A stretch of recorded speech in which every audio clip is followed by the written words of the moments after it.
Olá, gente, tudo bem? Paz do Senhor. Estamos aqui hoje para darmos continuidade ao nosso trabalho relacionado aos vídeos das cartas católicas ou epístolas gerais, como nós já tratamos sobre isso no primeiro vídeo. Já falamos sobre Tiago, falamos sobre 1 Pedro e agora nós vamos falar sobre 2 Pedro. E é aquilo que eu sempre digo, né? Eu sempre digo que a gente tem hoje muito material bom que a gente pode estar utilizando para nos ajudar a entender melhor esses livros, porque é importante que se entenda toda vez que a gente vai trabalhar esses assuntos, seja na escola dominical ou mesmo uma mensagem bíblica, pregação, ou como alguns gostam de fazer, expor o texto bíblico.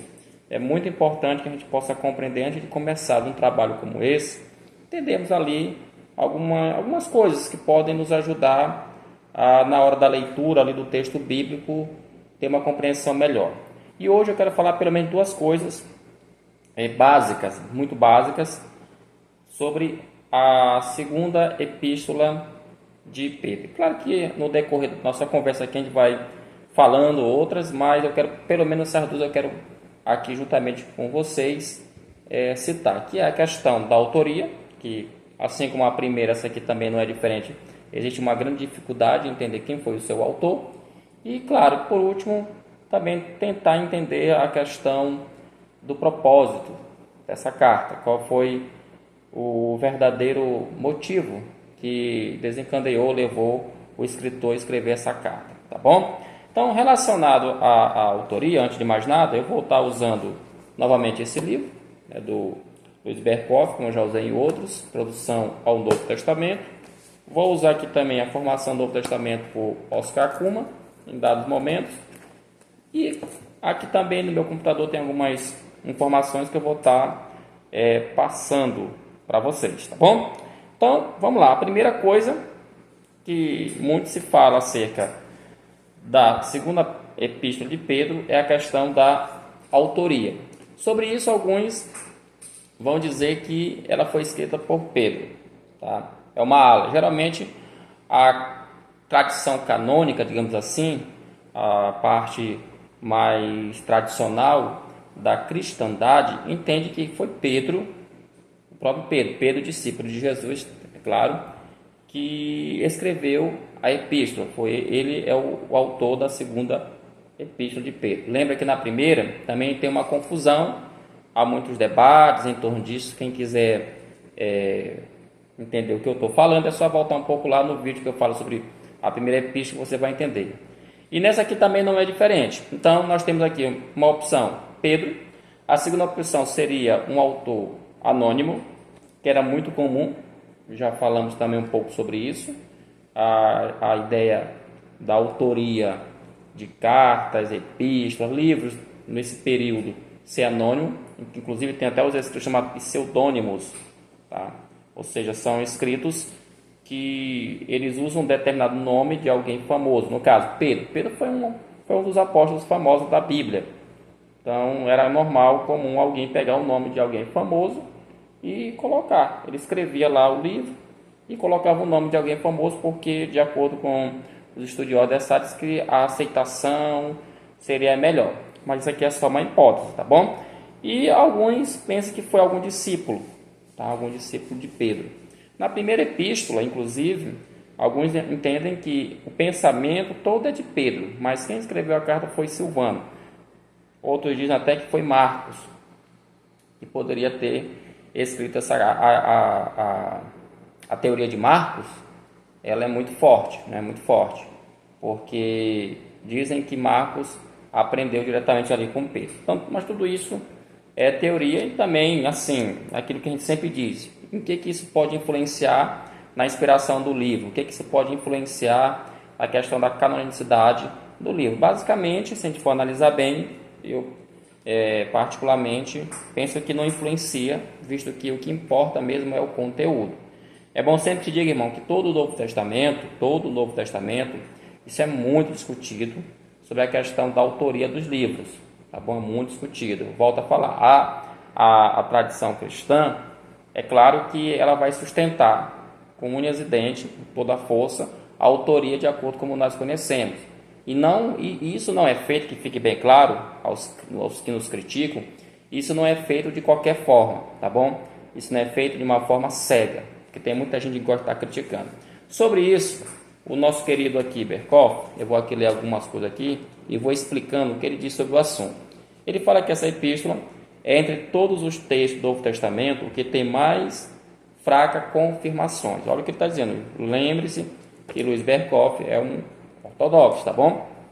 Além da de Jerônimo, não encontramos uma única declaração dos pais dos 4 primeiros séculos que atribui explícita e positivamente esta obra a Pedro. Veja o que está dizendo aqui, São Jerônimo, tá? É o único que vai dizer claramente que essa epístola foi escrita por Pedro, tá? Então, ele, segundo a informação dele aqui, 4 séculos. Então, 4 séculos é muito tempo, 400 anos.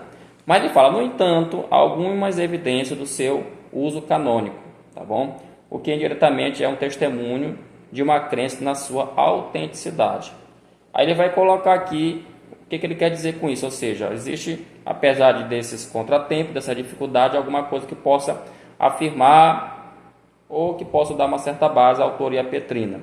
Ele diz o seguinte: há algumas expressões em Clemente de Roma foi um líder importante, Hermas, que tem um documento, um escrito chamado Pastor de Hermas, que, segundo alguns dizem que ele quase também entrou no cânone do Novo Testamento, esse Pastor de Hermas, nos reconhecimentos clementinos e em Teófilo, que lembram 2 Pedro, mas as coincidências podem ser meramente acidentais. Aí ele continua: supostos indícios desta epístola são encontrados em Irineu, embora todos eles possam ser explicados de outra maneira. Aí ele fala aqui de outras pessoas também que dão um certo suporte em relação à autoria sendo Pedro. Ele fala: Eusébio e Fóssil afirma que Clemente de Alexandria comentou a nossa epístola e as suas observações podem ser corretas, apesar da dúvida que lançou Cassiodro sobre ela. Aí ele fala aqui: Orígenes confirma que o livro era conhecido em sua época. Isso aqui é importante, porque Orígenes é um dos pais da igreja. E ele está dizendo aqui que Orígenes confirma que o livro era conhecido em sua época, mas que a sua autenticidade estava em discussão. Ou seja, o livro era conhecido já na época de Orígenes, porém a questão da autenticidade dela era debatida já lá no tempo. Então, veja bem que essa confusão da questão da autoria do livro de 2 Pedro, ela não é nova. Isso é mais antigo do que, como a gente costuma dizer, é mais antigo do que vovó. É necessário observar, no entanto, que essas citações são encontradas naquelas partes da sua obra que conhecemos apenas por meio da tradução de Rufino ao latim, o que nem sempre é confiável, embora, segundo o Salmo, a suposição é de que Rufino não as inventou. Aí ele fala sobre Eusébio, classifica esta carta como a antilegomena. O que significa essa palavra antilegomena? A palavra antilegomena é um termo usado para falar dos livros que eram disputados, porque quando eles estavam ainda discutindo a questão da canonicidade da Bíblia, no caso o Novo Testamento, houve alguns livros que estavam nessa categoria, ou seja, livros que, como ele falou agora há pouco, já no tempo de Orígenes, havia uma certa discussão, havia um certo debate para saber se de fato aquele livro ele teria sido escrito por um determinado apóstolo, se não eram pseudônimos, se não era um livro inventado, e enfim, então havia uma certa disputa. O contrário dos livros homologômena, que são aqueles livros que eles eram aceitos. Então tinha aqueles livros que eram discutidos, e a carta de 2 Pedro, de acordo com Eusébio, ele é que classifica, e fique bem claro isso, ele é quem classifica essa carta dessa forma, era um livro disputado, tá bom? Mas aí, enfim, nós temos aqui alguns outros pensadores também que concordavam com a carta sendo uma carta escrita por Pedro, que é Agostinho, Gregório, Hilário, Ambrósio e outros que concordavam com a carta sendo escrita ali pelo próprio Pedro. Ok, gente? Agora, existem muitas, como é que eu poderia dizer, muitas indícios, vou colocar aqui, critérios que as pessoas usam para falar que Pedro não teria sido o escritor dessa carta. E talvez o mais forte, porque vai ter muitos, eu não vou ler todos aqui, mas vai ter muito. Mas assim, o mais destacado desses problemas que nós temos em relação à ideia de que Pedro não teria sido o escritor dessa carta, seria a questão do estilo. Porque o que que os vou colocar assim, anti-autoria petrina vão argumentar? Primeiro, o estilo da carta, eles dizem que é diferente, essa carta, a segunda carta, é diferente da primeira. Ou seja, o estilo de pensamento, tá bom? O estilo de ideias, a estrutura do texto, tá? Como ela foi feita, elas não são iguais. Lembra que na primeira, eu convido você a assistir o nosso primeiro vídeo, eu até falei um pouco sobre isso, né? Porque uma das discussões que se levantou na primeira carta de Pedro é a questão do grego, né? A questão do grego, que eles vão sustentar a ideia de que como ali tem um grego onde ele tem uma certa, como é que eu poderia dizer, eloquência, né? Uma certa, um escrito inteligente, vamos colocar assim. Aí eles não poderia ter sido escrito por Pedro, porque Pedro era um pescador, visto que Pedro, sendo pescador, era meio que semi-analfabeto, que bom que se diga, ele não era um doutor que nem Paulo, logo isso fica um pouco estranho. Por isso que alguns vão dizer que Pedro, ele pode ter apenas ditado, ele fez um ditado e alguém escreveu, e aí fica o debate quem foi que escreveu a carta. E o nome, como eu volto a falar, o nome forte que tem aí são esses autores que eu falei, que são Marcos, Silvano, então a gente não sabe exatamente quem foi que escreveu. Mas muitos concordam que o pensamento totalmente é de Pedro. Mas quem estava escrevendo tinha, como é que eu poderia dizer, um conhecimento técnico, digamos assim, da língua grega. Já nesse caso aqui é o estilo, o pensamento, as ideias que estão em 2 Pedro, tá? Diferem da primeira epístola, tá bom? Então, essa questão do estilo é a que é mais levantada. Mas aí, eu quero rapidamente aqui, deixa eu dar uma olhada bem aqui, sobre essa questão da autoria. Aqui tem um site, que é o Ministério Apologético, tá? O nome já diz Ministério Apologético, costumo muito, às vezes, usar ele para alguns assuntos, né? Eu leio algumas coisas relacionado a problemas, relacionado a dúvidas, né? Porque a ideia de apologética é a defesa da fé. Enfim, ele fala aqui que o estilo, sobre essa questão do estilo, o estilo da redação de 1 Pedro é diferente da de 2 Pedro. Também o tom usado na primeira epístola é diferente do que é empregado na segunda. Como os evangélicos podem assegurar que foi Pedro que escreveu essa epístola? Então, como ele colocou aqui, o estilo, o tom são diferentes. Então, como é que nós, evangélicos, como é que a gente vai chegar, por exemplo, no púlpito, quando nós estivermos pregando, na sala de aula, quando nós estivermos ensinando, como é que nós podemos afirmar de fato que foi Pedro que escreveu essa carta? E aí ele vai apresentar aqui algumas soluções, tá bom? Algumas soluções para o problema. Eu quero chamar aqui, antes de ler isso aqui, a tua atenção. Às vezes a gente fica muito encabulado, a palavra é assim, muito encabulado com algumas teorias, tá bom? A gente fica encabulado com algumas teorias. Tem pessoas que se encabulam facilmente com um determinado livro, uma determinada aula, uma determinada pregação e acha que aquilo dali é algo insuperável. Mas eu sempre gosto de dizer para os meus alunos, onde tem um bom, tem um melhor. É sempre bom quem lê, quem estuda, tá bom? Sempre analisar os dois lados da moeda. É bom ouvir o outro lado, tá bom? Aquilo que eles têm para dizer, mas também é bom entender que do nosso lado também existem pessoas também inteligentes e capazes que podem trazer um tipo de informação que pode te ajudar a esclarecer determinada dúvida, um determinado problema, assim como também dar mais base, tá bom? O próprio Pedro, quando ele fala acerca da salvação, ele diz que nós temos que dar resposta, responder acerca dessa nova salvação. Não é só eu sou crente, acabou, não. Por que tu é crente? Essa é mais ou menos essa ideia que ele quer passar. Por que tu é crente? Tá bom? Ou seja, tem um respaldo. Então ele vai aqui trazer algumas soluções para essa questão. A primeira que ele vai falar que essa questão de diferença de estilo e de tom seriam de esperar em duas cartas escritas com dois diferentes propósitos. O primeiro ponto são os propósitos, tá? Uma carta tem um propósito, lembra qual é o propósito da primeira carta? Quem não sabe, vai lá no primeiro vídeo que você vai saber.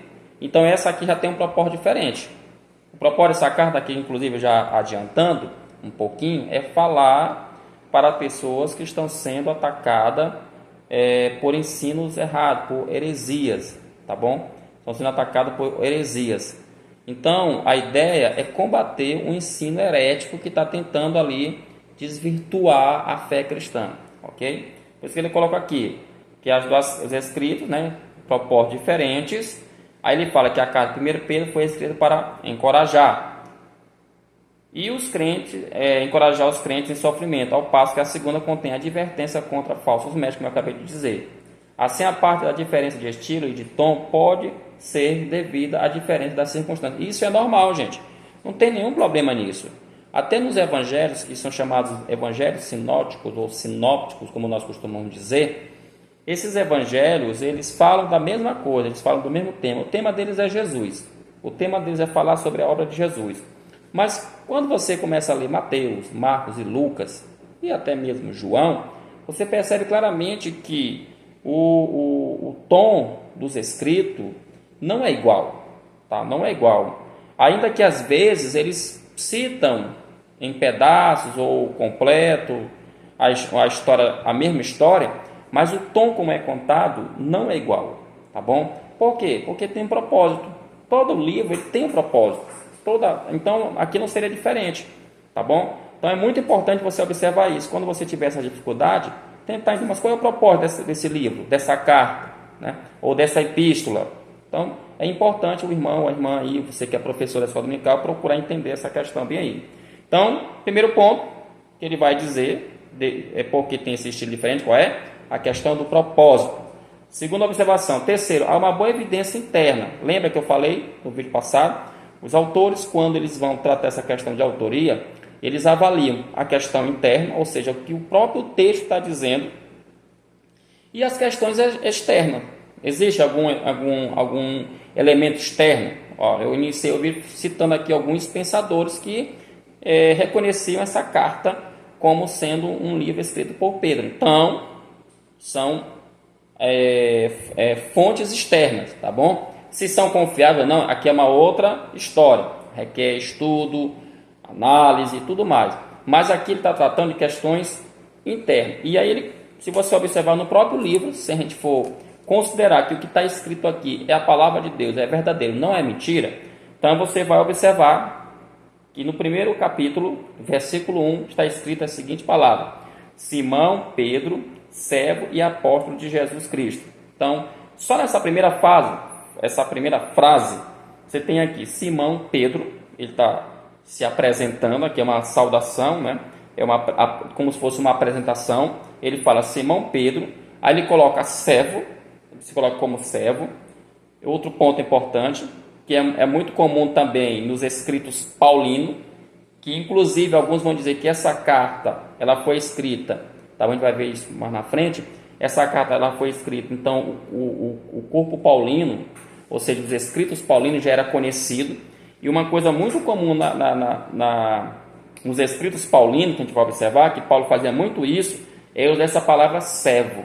Ele usa demais isso aqui: Paulo, apóstolo, servo de Jesus Cristo, ou Paulo, servo de Jesus Cristo. Ele vai usar muito isso, porque essa palavra no grego, a ideia é de uma pessoa escrava. Então, era muito comum Paulo escrever se colocando como um escravo, tá bom? E aqui também ele vai se colocar como um escravo. Aí ele coloca também, que é muito semelhante à ideia de Paulo, e apóstolo de Jesus Cristo. A gente sabe que Pedro foi um dos apóstolos de Jesus Cristo. Então, só nessa primeira fase, nós temos aqui uma evidência interna de que a carta ela foi escrita mesmo pelo apóstolo Pedro, que ele vai colocar aqui, tá bom? Outra afirmação interna que ele vai dizer aqui também é a questão concernente à sua morte. Se você pegar 2 Pedro capítulo 2, 1,14, olha o que está escrito aqui, 1,14, diz assim: tendo os olhos cheios de adultério insaciável no pecado, engodando almas inconstantes, tendo o coração exercitado não é esse texto, perdão, não é o 2, na verdade é o 1,14, perdão, eu errei aqui, 1,14. Ele fala assim, ó: certo de que estou prestes a deixar o meu tabernáculo. Tabernáculo está falando do seu próprio corpo, Pedro, aqui no caso. Certo de que estou prestes a deixar o meu tabernáculo, como efetivamente nosso Senhor Jesus Cristo me revelou. O que é que Pedro está dizendo aqui? Que ele está prestes a morrer, e ele está falando isso com base numa revelação que Jesus fez disso. E onde é que está essa revelação? Essa revelação se encontra no Evangelho de João, capítulo 21, vou ler aqui, Evangelho de João, capítulo 21, versículo 18 e 19, que diz assim, ó: em verdade te digo, que quando eras mais moço, tu te cingias a ti mesmo, e andavas por onde querias. Quando, porém, fores velho, Jesus falando para Pedro, isso aqui, ó: quando, porém, fores velho, estenderás as mãos, e o outro te cingirá e te levará para onde não queres. Ou seja, a passagem de 2 Pedro 1,14, que ele fala que foi revelado pelo Senhor que ele ia morrer, é com base em João capítulo 21, do versículo 18 ao 19. Então aqui nós temos elementos o quê? Internos, ok, meu querido, que vão abordar essa questão da autoria petrina, ok? Então aqui é só uma aguinha com açúcar. Eu sempre tenho dito para vocês, gente, estudem, comprem livro, leiam, tá bom? Que dá para a gente compreender. Isso aqui é só um paliativo. Tem outras coisas aqui que ele vai trazer, mas eu não vou, porque o vídeo já está dando 22 minutos e eu não quero que ele fique muito extenso. Para encerrar, a questão do propósito, né? O propósito da carta, tá bom? Eu acredito que em relação ao propósito da carta, nós vamos dizer o seguinte, né, como está aqui tem um artigo que diz o seguinte: Pedro escreveu a segunda carta para abordar um problema interno na igreja, que eram os falsos mestres ou professores que estavam distorcendo o ensinamento de Jesus e causando confusão entre os crentes. Ou seja, é uma carta que a gente pode considerar que ela tem, como alguns chamam, um teor apologético, tá bom? E por que um teor apologético? Porque ela se propõe a defender as doutrinas da palavra de Deus, as doutrinas primárias, as doutrinas mais importantes, digamos assim, da palavra de Deus. Uma das, porque se você ler o capítulo 2, todo o capítulo 2, você vai entender qual é o propósito da carta. Eu vou ler aqui algumas coisas, a gente pontuar aqui. Ele fala que havia ali falsos mestres, falsos professores, e, enfim, esses pessoal provavelmente aqui pode ser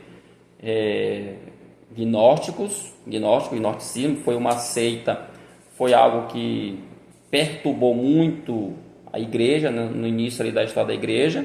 Eu acho que, eu não lembro se no outro vídeo eu falei alguma coisa, mas eu te aconselho você dar uma pesquisada sobre a questão do gnosticismo, do primeiro, segundo, terceiro século, tá bom? E ver o que eles pregavam, o que eles ensinavam.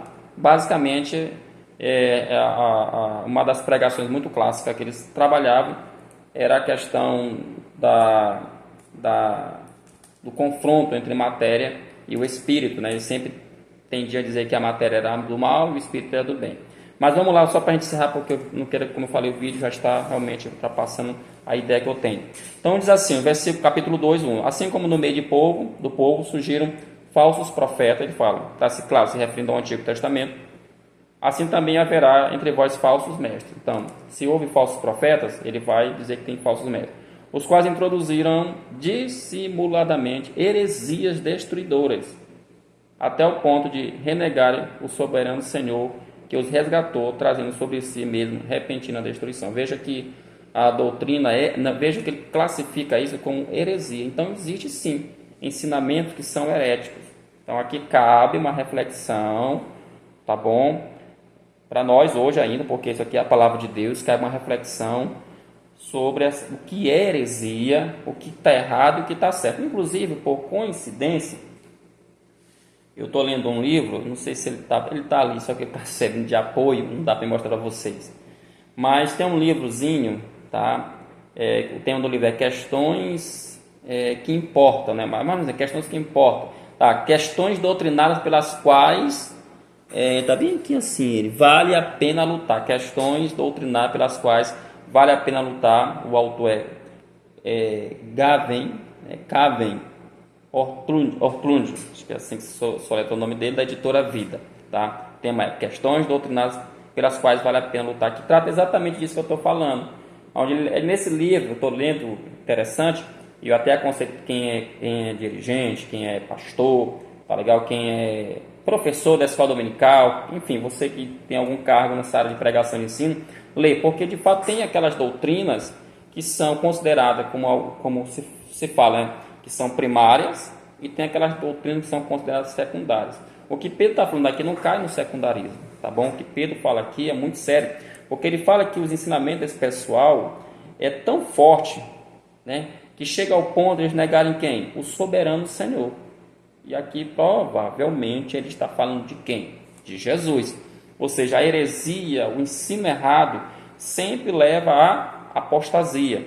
Aí ele vai fazer aqui uma vária descrição, tá bom? Dessas heresias.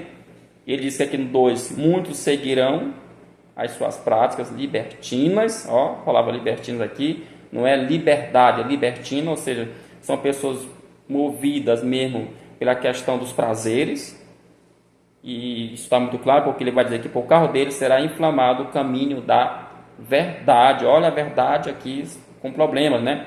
Aí o 3 ele fala, também movidos por avareza, farão comércio de voz, com palavras fictícias, para eles o juízo lavrado a longo tempo, não tarde, a sua destruição não dorme. Veja que o texto fala com palavras fictícias, são pessoas habilidosas, pessoas realmente muito boas nos seus ensinamentos.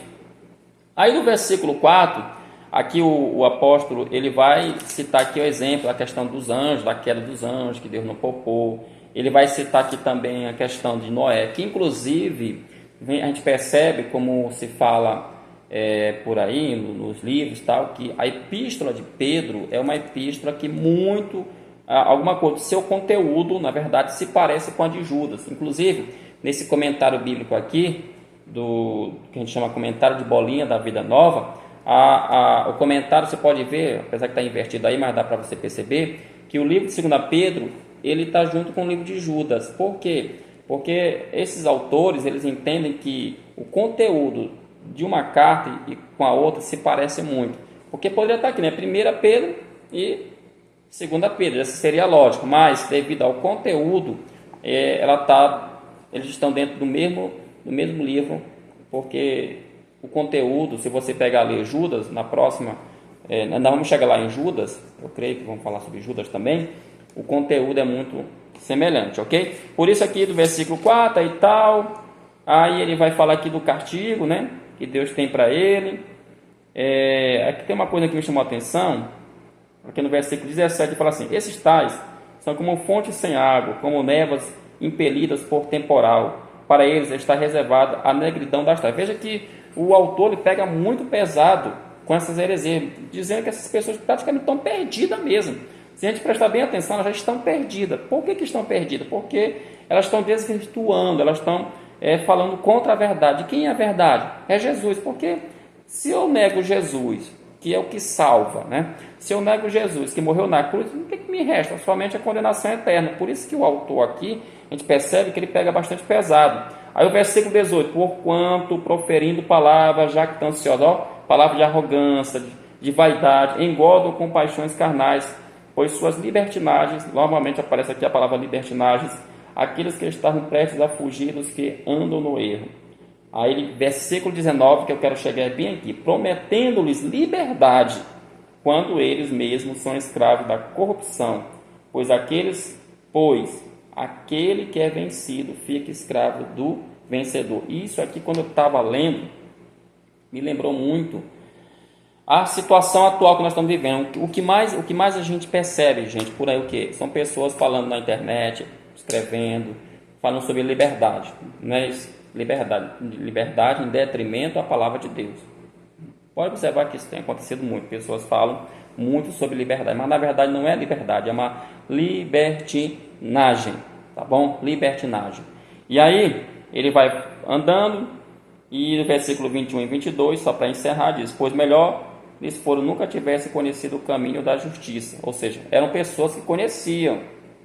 Por isso que é muito perigoso essa história de eu conhecer o evangelho, eu conhecer a palavra de Deus e abandonar. Aí Pedro fala, era muito melhor que eles não tivessem o quê?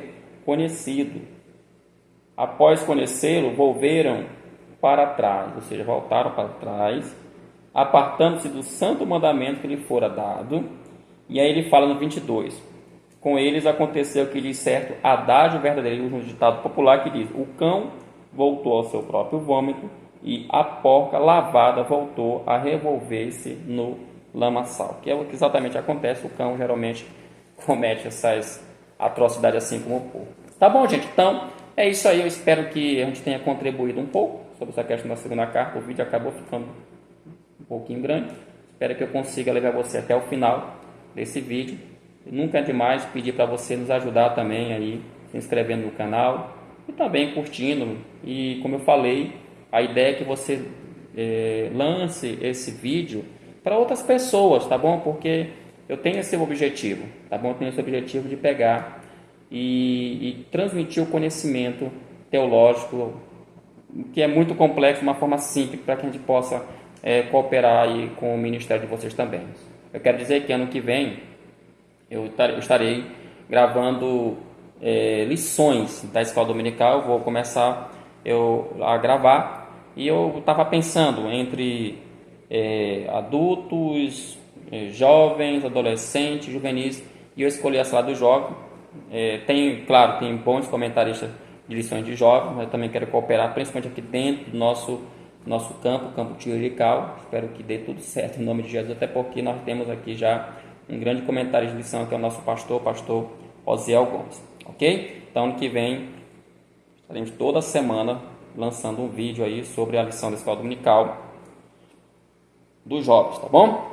Então, por enquanto é isso. Até a próxima. Se Deus quiser, fiquem todos na paz. Em nome de Jesus. Amém.